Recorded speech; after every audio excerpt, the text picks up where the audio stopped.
ஸ்ரீ பகவான் பாரிஜாத கண்ணன் ஆட்சிக்காடு அப்படிங்கிற அற்புதமான புதுச்சேரி போகிற வழியில் இருக்கக்கூடிய ஒரு அற்புதமான மரக்காணம் பக்கத்தில் இருக்கக்கூடிய ஒரு கிராமம். அங்கிருந்து ஆட்சி புரிந்து கொண்டு பக்தர்களை இன்னும் ஆட்கொண்டு இருக்கக்கூடிய இந்த பாரிஜாத கண்ணன் 25 அக்டோபர் 2002 ஒரு தம்பதி இருந்தார்கள். அந்த தம்பதியோட குழந்தைகள் காணாமல் போய்விடுறார்கள். அவங்களுக்கு ரொம்ப மனசு கஷ்டமாயிடுறது. எங்கே தேடினாலும் குழந்தைகள் கிடைக்கல. அவங்க என்ன வேலை செஞ்சுட்டு இருந்தாங்க அப்படின்னா, இந்த பட்டம்மாளும் கிருஷ்ணனும் கிணறு வெட்டக்கூடிய வேலை செய்து கொண்டிருந்தார்கள். இந்த குழந்தை எப்படி கிடைக்காம இருக்கே அப்படின்னு சொல்லி கவலைப்பட்டு இருக்கும் பொழுது அங்கே ஒரு மூதாட்டி வந்து என்ன சொல்கிறான்னா, பகவான் கோவிலுக்கு போயிட்டு ஆட்சிக்காடில் இருக்கக்கூடிய இந்த பகவானை வேண்டிக் கொள்ளுங்கள், கண்டிப்பாக அவர் உங்களுடைய குறையை நிச்சயமாக தீர்த்து கொடுப்பார் அப்படின்னு சொல்கிறார்கள். சரி, இவர்களும் அது போலவே செய்து பாரிஜாத கண்ணன் அப்படிங்கிற இந்த அற்புதமான சித்த புருஷர் இருக்கார்கள், இவர்கிட்ட போய் மன்றாடி வேண்டி கேட்டுக்கொண்டு, ஐயா தாங்கள் எப்படியாவது எங்களுக்கு அனுகிரகம் செய்ய வேண்டும் அப்படின்னு கேட்கிறார்கள். அன்றைக்கி என்ன ஆகுதுன்னா, சரியாக மாலை 4 மணி இருக்கும். அப்போது ஒரு தாத்தா வரார். அந்த குழந்தைகள் 2 பேரையும் கையை பிடிச்சிட்டு வந்துட்டு பட்டமாரிடம் இந்த குழந்தைகளெல்லாம் ஒப்படைச்சிட்டு அப்படி இந்த தாத்தா எங்கே இருக்காருன்னு பார்க்குறதுக்குள்ளே அவர் அப்படியே இங்கேருந்து மறைஞ்சு போயிடுறார். இதுதான் ஸ்ரீ பாரிஜாத கண்ணன் அப்படிங்கிற மகான் ஜீவசமாதியில் இது ஆன பிறகும் கூட, அவர் இந்த உலகை அந்த உடலிலிருந்து போன பிறகும் கூட இப்பொழுதும் இருக்கிறார் அப்படிங்கிறதுக்கு பிரத்யட்சமான பிரமாணம் தான் இந்த ஒரு அற்புதம். இந்த பாரிஜாத கண்ணன் ஐயா அப்படின்னு பார்த்தோம் சொன்னால், கிருஷ்ணருடைய மரோதாரம் அப்படின்னே தான் இவருடைய பக்தர்கள் எல்லாம் கருதுகிறார்கள். இவரும் அதுபோலவே ஆவணி மாதம் ரோஹிணி நட்சத்திரத்தில் அஷ்டமி திதியில் தான் பிறந்தார். அவர் பிராணாயாமத்தில் கரை கண்ட ஒரு மத யோகி. பிராணாயாமம் அற்புதமாக கற்றுக்கொண்டிருந்தார். அதுவும் ரொம்ப எளிதில் கைகூடக்கூடிய பிராணாயாமத்தை சுருளிமலையில் இருக்கக்கூடிய ஒரு சித்தர் இவருக்கு அருளி இருந்த காரணத்தினால பாரிஜாத கண்ணன் ஐயா அவர்களுக்கு பிராணாயாமத்து மேலே அதிகமான ஈர்ப்பு ஏற்பட்டது. அதற்கு பிறகு இவர் எங்கே போகிறார் அப்படின்னா, ராஜஸ்தானில் இருக்கக்கூடிய ஜெய்ப்பூரில் போகிறார். அங்கே போய் என்ன கற்றுக்கிறார் அப்படின்னா, சூரிய ஒளி அதை எப்படி நம்ம பெற்றுக்கொண்டு அதை பயன்படுத்தி எப்படி ஒருத்தருடைய வியாதிகள் எல்லாம் குணப்படுத்த முடியும் அப்படிங்கிற ஒரு ஆராய்ச்சியில் இறங்கி அந்த விஷயத்தை கற்று தேர்ந்தெடுத்தார். அது மட்டும் இல்லை, ஒரு காலத்தில் இவருக்கு ஒரு சலுகை ஆங்கிலேயர்கள் வழங்கியிருந்தார்கள். என்ன அப்படின்னு சொன்னால், இந்தியாவிலேருந்து எங்கே இருந்தாலும் கூட இவருக்கு ஒரு டெலிகிராம் அனுப்பணும்னா அதற்கு எந்த தொகையும் செலுத்த வேண்டிய அவசியம் இல்லை அப்படின்னு ஆங்கிலேயர்கள் ஒரு உத்தரவு போட்டிருந்தார்கள். ஏன்னா இந்த மகான் வந்து எங்கே இருந்தாலும் அந்த யாருக்கு பாம்பு கடித்திருக்கிறோ அவருடைய பேரை மட்டும் உச்சரிச்சிட்டாருன்னா போரும், எங்கே இருந்தாலும் சரி அந்த விஷம் அப்படியே இறங்கிவிடும். பாம்பு கடியிலேருந்து எவ்வளவோ பேரை காப்பாற்றியிருக்கார் இந்த பாரிஜாத கண்ணன். அதனால் இவருக்கு விஷராஜா அப்படின்னே பேர் இருந்தது. இது யார் கொடுத்தது? ஆங்கிலேயர்கள் கொடுத்தது. இதனால தான் எங்கேருந்து வேணாலும் இந்த விஷராஜா ஆகப்பட்ட இவருக்கு நீங்கள் கொடுத்தீங்க இந்த டெலிகிராம் அனுப்பினீங்கள் அப்படி சொன்னால் அதுக்கு எந்தவித கட்டணமும் இல்லை அப்படிங்கிற ஒரு சலுகையை இவர்கள் கொடுத்திருந்தார்கள். இவர் என்ன பண்ணுவார் அப்படின்னு சொன்னால், இவருடைய மருந்து என்ன அப்படின்னால் வெற்றிலை அப்படின்னு பார்த்தோன்னா, வெற்றிலைக்கும் சித்தர்களுக்கும் ஏற்கனவே நிறைய தொடர்பு இருக்குது. நம்ம பார்த்துருக்கோம். பாடகச்சி ராமலிங்க சுவாமிகளுடைய ஒரு சிஷ்யர், அவருக்கும் வந்து இந்த வெற்றிலை மீது ரொம்பவும் ஈடுபாடு இருக்கும். அந்த வெற்றிலை மட்டும்தான் அவர் எப்பவுமே நினச்சின்னு இருப்பார். இந்த வெற்றிலையை வைத்துக்கொண்டு இவர் எல்லா வியாதிகளையும் ஓட்டிக்கொண்டே இருக்கார். ஒருத்தர் பாரிஜாத கண்ணன் ஐயா முன்னாடி வந்து உட்கார்ந்தார் அப்படின்னு சொன்னால், அவர்களுடைய கஷ்டங்கள் என்ன, அவர்கள் எதற்காக வந்திருக்கிறார்கள், அவருடைய நோக்கம் என்ன, அது நடக்குமா நடக்காதா, அவர்களுக்கு மனக்குறை தீராதா அப்படிங்கிறது எல்லாத்தையும் தெளிவாக சொல்லிவிடுவார். யாருக்கும் பொய் உரைக்க மாட்டார். இல்லை நிச்சயம் நடக்கக்கூடாத விஷயத்தை நடக்கும் அப்படின்னும் நடக்க முடியாத விஷயத்தை நடக்கும் அப்படின்லாம் சொல்லி இவர் சொல்லவே மாட்டார். எந்தவித பாகுபாடும் மக்களுக்குள்ளே பார்க்க மாட்டார்.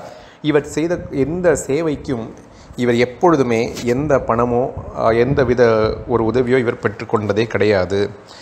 இந்த பாரிஜாத கண்ணன் ஐயா வந்து என்ன பண்ணுவார்னா, சித்ரா பௌர்ணமி இரவில் அப்படியே கடலுக்குள்ளே போவார். சிறியார் நள்ளிரவு 12 மணிக்குள்ளே அந்த கடலுக்குள்ளே போயிட்டு அங்கே இருக்கக்கூடிய மகரம் அப்படின்னு இருக்கக்கூடிய ஒரு மீன், அதுக்கிட்ட வரக்கூடிய ஒரு விஷயமான மூப்பு அப்படிங்கிறத எடுத்துகிட்டு வந்து பக்தர்களுக்கு எல்லாருக்கும் கொடுப்பார். அது எல்லா வியாதிகளுக்கும் அது ஒரு அருமருந்தாகவே இருந்ததாம்.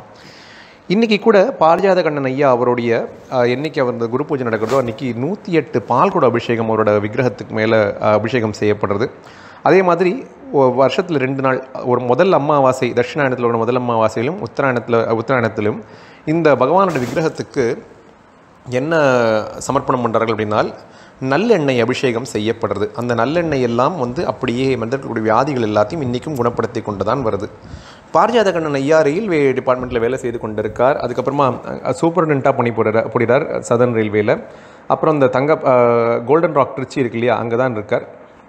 அப்படியே வந்துட்டு ஒரு வழியாக புதுவைக்கு வந்துடுறார். புதுவையில் தான் எல்லா மகான்களும் சித்தர்களும் இருக்கார்கள்.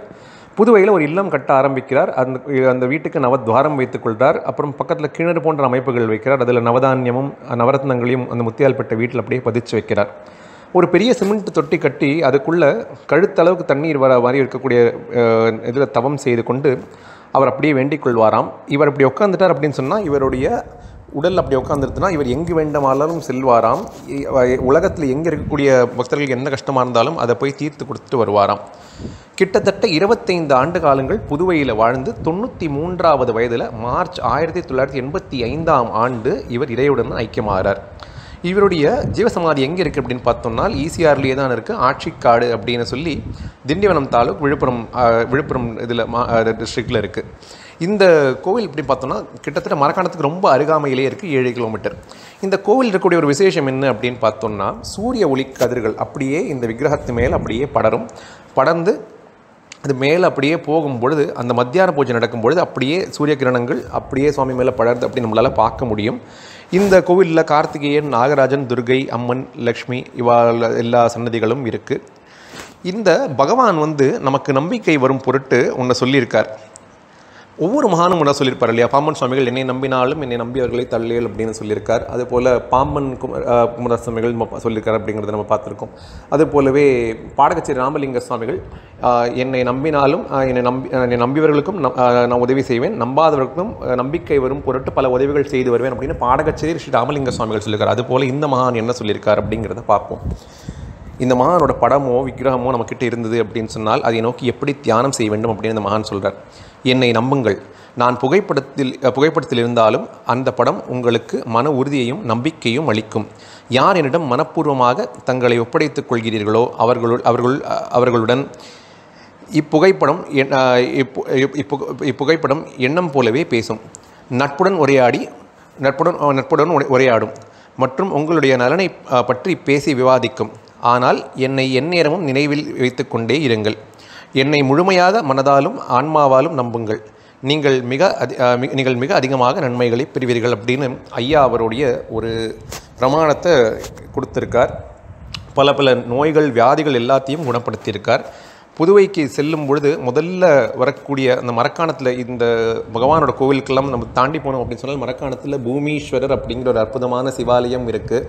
பாரிஜாத கண்ணன் ஐயா நிறைய அற்புதங்கள் செய்திருக்கார். அந்த அற்புதங்கள் எல்லாம் நம்ம வரக்கூடிய தொடர்ச்சி பகுதிகளில் நிச்சயமாக பாரிஜாத கண்ணன் ஐயா அவரோட அருள் கடாட்சத்தால் நிச்சயமாக தியானிப்போம் அப்படின்னு சொல்லி இப்பொழுது பேசப்பட்ட வார்த்தைகள் அனைத்தையும் ஸ்ரீ பாரிஜாத கண்ணன் சுவாமிகளின் பாதங்கள் சமர்ப்பணமாக வைத்து இந்த உரையை நிறைவு செய்கிறோம். ஓம் நமோ வெங்கடேசாய.